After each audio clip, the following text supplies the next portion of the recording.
Good morning, everyone. It is Emily, and I am back with another budgeting video. So, this is a budgeting video for my paycheck of April 15th. Okay, the amount that I made was $1,541.36. Now, let me give a brief introduction for all my newbies. And I will say that if you don't want to hear the introduction, you may skip ahead. All right, so my name is Emily. I am a 41-year-old single mom to a almost 14-year-old. Her birthday is in May. And everything that we do over here is on a low income budget. So my rate of pay is $16 an hour and some change. And my occupation is I am a custodian for my local school district. Okay, and so that's what my occupation is. And let's go ahead and get started in the budget here. Okay, so this is what I did with my entire paycheck. And you would probably say, well, that's a lot for $16 an hour. But this was our 3-week paycheck. So within the district, we have a specific schedule for our pay. So I don't per se get paid every 2 weeks, but we have set dates. We have 4 paychecks in our calendar year for our school pay, our school district, where we do get paid 3 weeks at a time. Okay, so this is for 120 hours, okay? So that's why this paycheck, instead of 80 hours, because I work 40 hours per week, instead of 80 hours, this is for 120 hours, okay? Now, I do get comp time and overtime, but this check does not reflect any comp time or overtime. Like I said, this is my 3-week paycheck, okay? That's built into our calendar. All right, so what I did was I had to pay for my daughter's braces, $212. Okay, I'm coming on down, and I'm going to do an update on how much I owe on her braces in my next debt update, okay? So stay tuned to that video. And if you are interested in knowing about how much debt I'm in, go ahead and go over to my debt confession video, and if I can, I will link it in the end of this video, or I will leave the link down in my description box, okay? Or you can just go under videos on my channel and you will see it listed, okay? All right, so this paycheck, I'm paying a lot of debts off, so you'll see a lot of payments going towards debts. But I pay monthly on her braces. Her braces came to $6,100. Insurance, Dental Plus paid $1,000 towards her braces. So I started off with paying $5,100 for her braces. That was my out-of-pocket cost. And I've paid a year now, and she has 1 more year left in braces. So I should have her braces paid off by next February, you guys. And that will free up and allow some more money back into my budget, okay? All right, so next is credit cards. So I'm in the process of paying these credit cards, you guys. I have a total of, I believe, is 5 or 6 cards. And I pay out monthly $334 for those credit cards.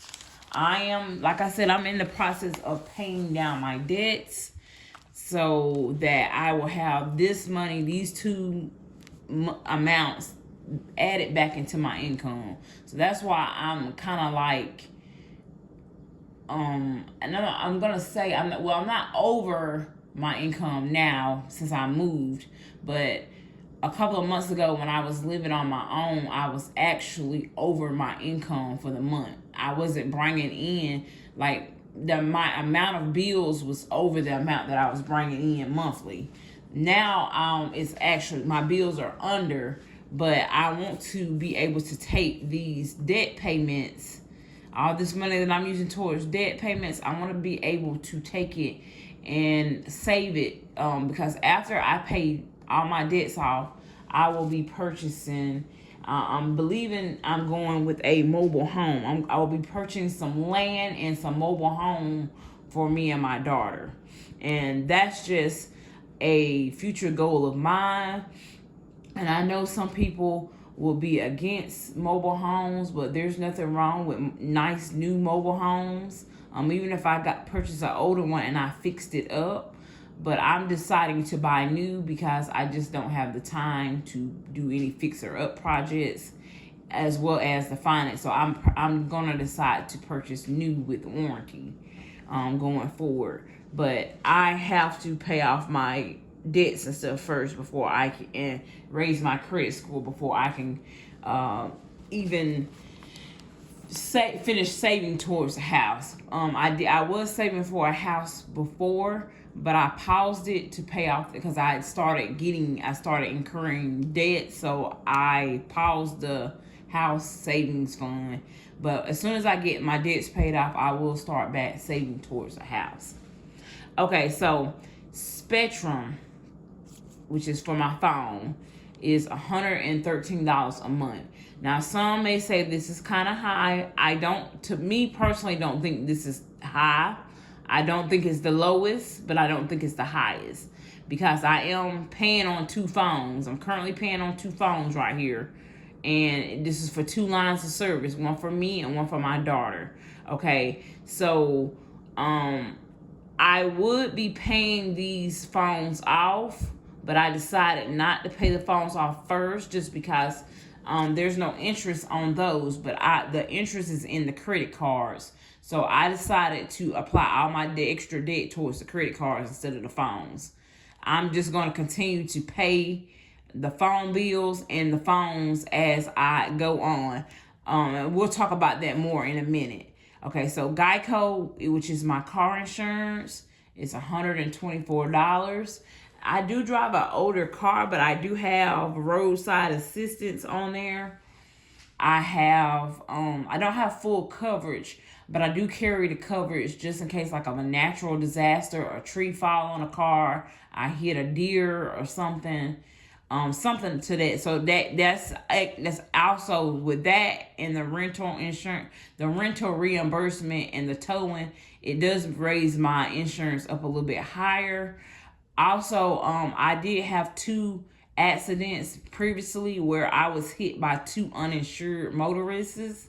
They didn't have any insurance. Now, my insurance company went after them, but I do believe I still have an influx in my insurance because of that. So, and I did call around and get a quote from one other company, and it was only $1 less than what Geico was offering. That was Progressive. So I'm currently still with Geico. And I do want to continue to carry the rental and towing, as well as the if I hit like a deer or something like that. Like I said, it's not full coverage though.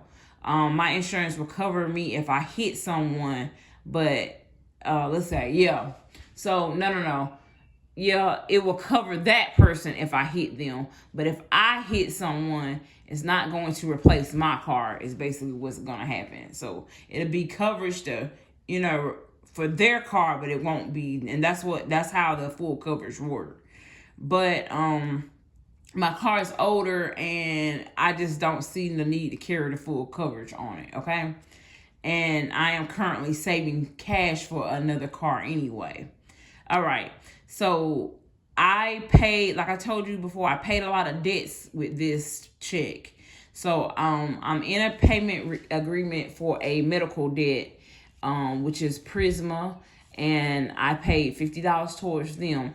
I believe that this debt will be going, I should be finished with this debt, I believe, in August. So like I said, stay tuned for my update debt video. It will have the exact dates when I'm finished with these. The other one says doorway debt. That was a debt that I was going to be garnished for, so I had to enter into a payment plan for them. This is for a old EMS bill from some years ago, but they was going to garnish my check. and I think the total bill was about $512, somewhere near there. So I entered into a payment plan with them to pay them $50 a month. So this is one of the reasons why I'm not able to pay the phones, because I got these three extra debts right here. Now this one here says personal debt. So personal debt, and it's not supposed to be $20. That's a typo right there. Personal debt is actually, and I was supposed to have broke this down. So let me go, and I'll say sometimes things happen. So personal debt is not supposed to be $20. It's actually, I had two personal debts that I paid on. One was for $30. So let's correct that. One was for $30 and the other one was for $60, okay? All right, so give me just a moment here. Let's see. All right, see, it happens sometimes, you guys. So that was a total of $90, you guys, that I had to use for personal debt there. So that's what I say. Sometimes Emily makes a boo-boo, and I make it on camera, and I'm not going to edit it out. So I applied $90. So I'm just going to put it right here in parentheses towards some personal debt. Now, when I say personal debt, it's not a loan or anything like that. But this is basically from this previous Christmas with me getting things for my daughter's Christmas. And that's why I have to actually up my, start my Christmas budget earlier for her, because I do go over with my Christmas budget. And so that I went over, but I categorize it as personal debt because I'm still paying on those items that I had got from her. So I just categorize it as personal debt. Like I said, there's a couple things in my budget that I do go over on this: groceries, it's Christmas, it's back to school, and groceries, Christmas, and back to school, and her birthday. Those are the areas that I tend to go over in my budget. So I've got to do better with my sinking fund. So I have room for improvement in my budget. So don't ever think that when you come on here, you see this this person that's perfect with their low income budget. No, I'm not perfect by any means necessary. I make mistakes in my budget, like you just saw, and I forget things. And I also, sometimes I just don't have it. So, and that's just one of the things with the personal debt. I didn't have it, and I don't know. I'm such a sucker for spending on my daughter, so I tend to go over when it comes to spending for her. So I gotta stick. I gotta stick to my guns when I set a budget for her. Sometimes she'll come to me and want something extra, and I'll give in to her. But y'all, that's my thing. So don't come for me for it. I'm a single mom. I'm doing the best that I can. And sometimes I do overcompensate for me being a single mom. And I do give her a little extra just because. Now, I'm going to also say this because, and then sometimes I didn't get a lot when I was little. I didn't get a lot as a child. So I do. I ain't gonna lie. I do spoil my child at times. I'm just gonna keep it real with you. But that's something that I have to work on. But I am admitting to you that this personal debt right here came from Christmas of this previous year. So I'm saying, like I said, I'm still paying. I didn't take out a loan or anything, but it's like I said, it's some items that I got that I am paying on for her, but it's not a loan or anything. Okay. Now, once that is paid off, I'm going to try not to go over in those categories to incur any other personal debt, okay? All right, so then I made an extra credit card payment, you guys. So I had a little extra after I paid all my bills, and I decided to put it towards credit card. So I put it towards credit card number 2. That's the credit card that I'm paying off. So I have paid off credit card number 1, and I did pay off one other medical bill that I had. Actually, I paid off 2 other medical bills that I had. Okay. And then, because I had a dermatologist bill for her, I paid that off. And then I had a small medical bill for myself, and I paid that off. Okay, so now I'm working on credit card number 2, and I paid an extra $100 towards that. Okay, and you will see that in my next debt update video. Okay, so once all those things was paid, comes my daily cash needs. So my daily cash needs and my cash envelopes is grocery. So I budget out $200 for grocery. Now, y'all, that is what the budget is for this. Now, my budget fluctuates, but that is what I did. I actually went back and spent some more money. So that's what I say. I got to get my grocery budget under control, but things are so high and groceries don't stretch as far as it should. So I'm gonna I might have to try to go down to just buying less things. I usually have I keep a stockpile of food, pantry, dry goods, a couple of packs of meat.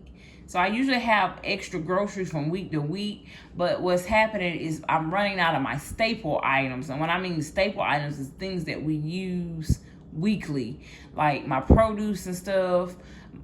We eat bacon and yogurt and almond milks, things like that. I run out of, and I have to go back to the store for it. So it does bust my grocery budget a lot when that happens. Okay, and mind you, y'all, I do have a 14-year-old, and she is a picky eater. My 14-year-old is very picky. Sometimes I will cook food and she decides that she doesn't really like it, and so I have to have other things on hand for her to eat. And don't come for me, because I know back in the day, that mentality of if you don't eat, you don't eat. Now, that's how I was raised. But this is a different day and time, and I'm not raising her with such strict rules of if you don't eat, you don't eat. If she don't eat what I prepare for her, there is always another option around in the house. But I try to have other options because I'm not going to spend no money on fast food all the time. And she does like fast food a good bit, and that comes from her other parent. But in this house, you know, if you don't eat what I cook, you go and find you another option, eat a bowl of cereal, a sandwich, etc., etc. But however, yeah, I bust my grocery budget all the time, y'all. So I did up it from 150 to 200. But I'm even going over this right here just because I am eating healthy and I eat more produce and stuff. And it just costs more money to eat healthy. Whether you want to argue with me on it or not.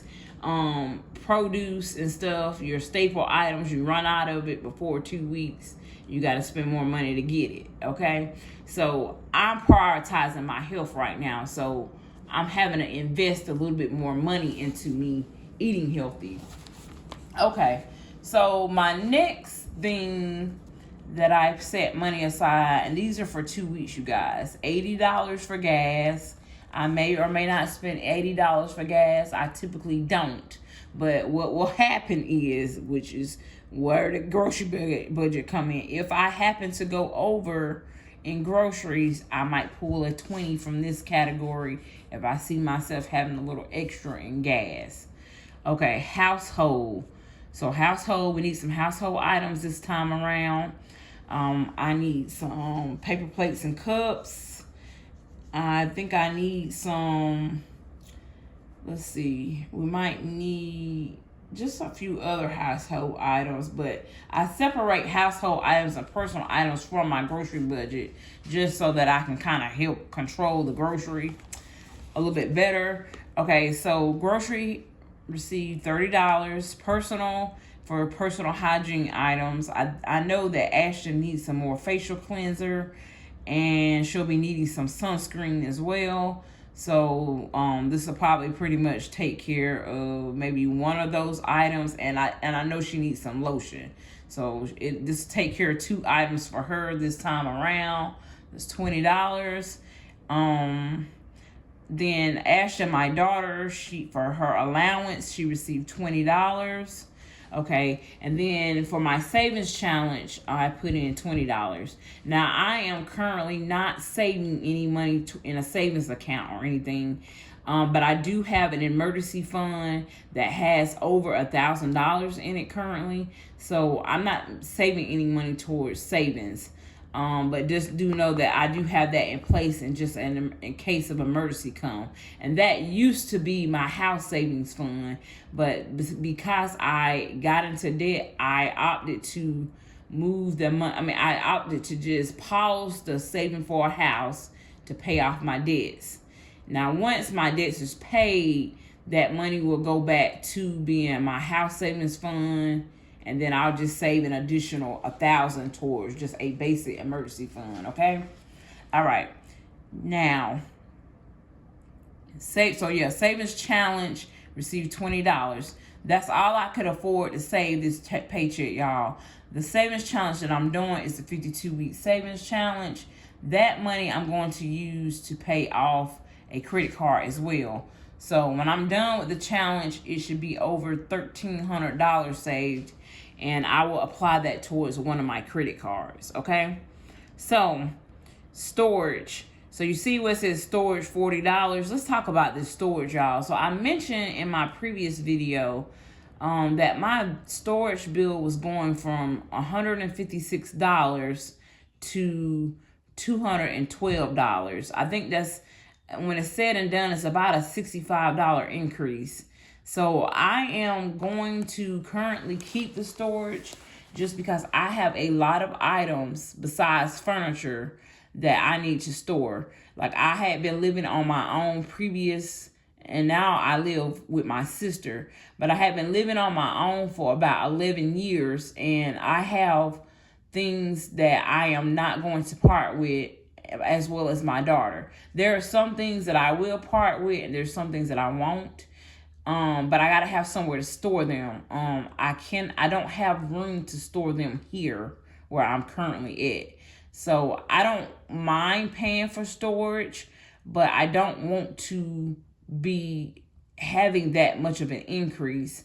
So today is actually Good Friday, and I'm off. So I will be making my way over to the storage building today to talk to someone to see if possibly they can keep my storage. They can lower it back down to what I was originally paying, because I was not aware that there was going to be an increase when I got my storage building. Now, if they can't do that, then I will actually try to downsize to one of the smaller units so that I can try to get my rate back down. And then that means I'm going to have to go through and clean out and get rid of some things to fit into the smaller unit. And to be honest with you guys, the storage that I have now is not really enough room.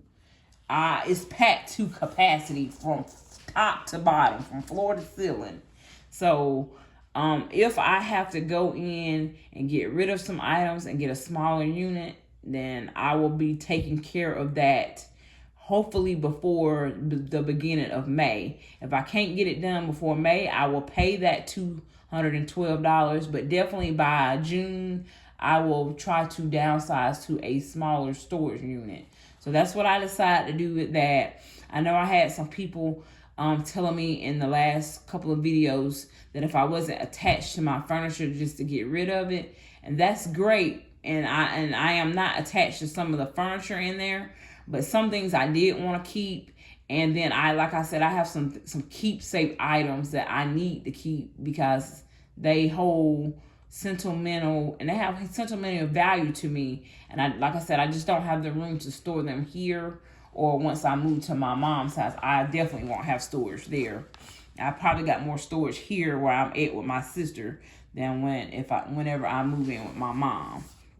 Okay, and that's the story in itself too. If you don't know, if you're new, I gave up my apartment recently to move in with my sister so that I can start paying off debt, so I could prepare me and my 14-year-old for to purchase a home.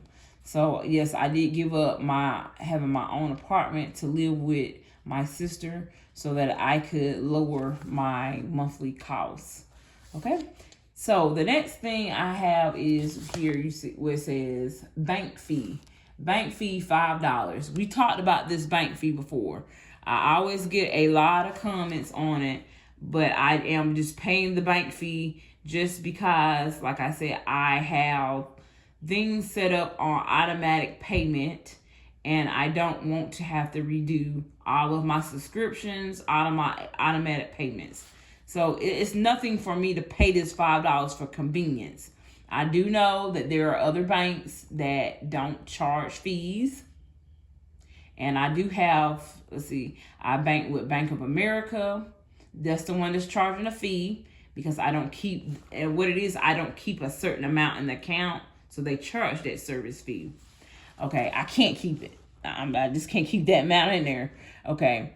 And then I do have two other banks. I bank with Capital One. They don't have any fees.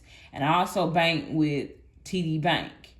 And I just have a savings with them, which is where I have my emergency fund. So I do know that there's other banks that don't charge fees. But currently right now, I am not going to have to redo payroll information, anything that I've got set up on automatic payments, subscriptions. I'm not wanting to have to redo all that stuff. So I'll pay the $5 currently. Okay. Now I had a couple of subscriptions. Amazon subscription, $8. I do get a discount for having EBT previously. So I don't get EBT now. And I haven't got EBT probably in the last 7 or 8 years. 7 years I haven't got EBT. But it's still under the program. My subscription is still giving me the discount for it. So $8, y'all, is what I pay for my Amazon subscription. Now, my daughter has this subscription called Crunchyroll. It's for anime. And I'm paying $9 a month for that. Okay, and she wanted some more, and I'm just like, nope, you get to have one other subscription. Now, she did pay for Hulu out of her allowance last time, but they tried to bill me, and it wouldn't go through. And I'm going to keep it that way just because if she wants to have these subscriptions, she has to use her own money, because I am trying to cut down my expenses as much as I can. So I did get the one for her, but any additional subscriptions she'll have to pay for out of her allowance. Okay, now you'll see where it says miscellaneous spending. I didn't take this money out in cash. I have a cash envelope for this category, but when I went to the store, I used my card. So because I actually went in and got the grocery maybe 4 days before I got paid, and I had to place this money back into one of my sinking funds. But I went back into the store again, and I spent $22. So that's why I say I got to keep a little bit of a buffer for my groceries and stuff now, because I am going over in that category. And as you can see, after everything was paid, I had a buffer of $15 left in my account. And that's just in case if I need some salad mix, some tomato, cucumber, some yogurt, something that I might need before I get paid again to buy groceries, okay? So that's it, you guys. We are almost at 30 minutes. I realize that my videos are longer, but I am more detailed into telling about each item just because I am getting new people, new subscribers every day, you guys. My channel is growing, y'all. We're almost at 10,000 subscribers. Now, once we reach 10,000 subscribers, y'all, we're going to have a giveaway. I've never done a giveaway on my channel, but that's a big milestone for me. So yes, I will be doing a giveaway at 10,000 subscribers, y'all. Okay. So that is why I repeat myself a lot. And I'm really saying it because I did have a comment where someone said that they were tired of hearing the same thing over and over and over. But please realize that you are not the only one that watches these videos. I do have subscribers that return every week. But then I'm also getting new people that might just see this video and not know me. And so then they'll start asking all the questions down in the comments. So for me to avoid having to explain a lot in my comments, I explain a lot in my videos. So if you don't want to hear the extras, you can click off. And I'm just going to say this right now, you know, my channel might not be for you. If you like a very basic, straight to the point channel, you don't like no extra rambling, then that's just what you like. And I might not be for you. And it's just like that in life, you guys, in general. Everybody is not going to be for you. You are not going to get everybody. But just know that you have an option to come and look at this video. You don't have to look at it. It is your option. And with that being said, that's why I say this basic budget breakdown may or may not be for you. This may not be how you do your budget, but I'm just sharing with you guys what I do for my household and what is working for me. And I suggest that you take with you what you can from this video. You know, you may apply some things to your budget, you may not. But just learn to give other people grace, you guys. Learn to stop being so ready to go or whatever. And with that person saying that they were going to leave my channel and unsubscribe, that's fine. You know, like I said, I know that I'm not for everybody. And I know everybody isn't for me. And that's the thing about life, you know. You can pick and choose who's for you and who's not for you. But I just feel like if that is what riles you up to unsubscribe from my channel just because I repeat things, then I am just not for you. Okay? All right, you guys. And I appreciate you guys for coming over and watching my videos. If you are if you're new to my channel, please feel free to subscribe. It doesn't cost a thing. Just hit the little red subscribe key next to over to the right here, and then turn on your notifications so that you'll be notified when I upload. I usually do at least 1 or 2 videos per week. And yeah, I will see you guys in the next video.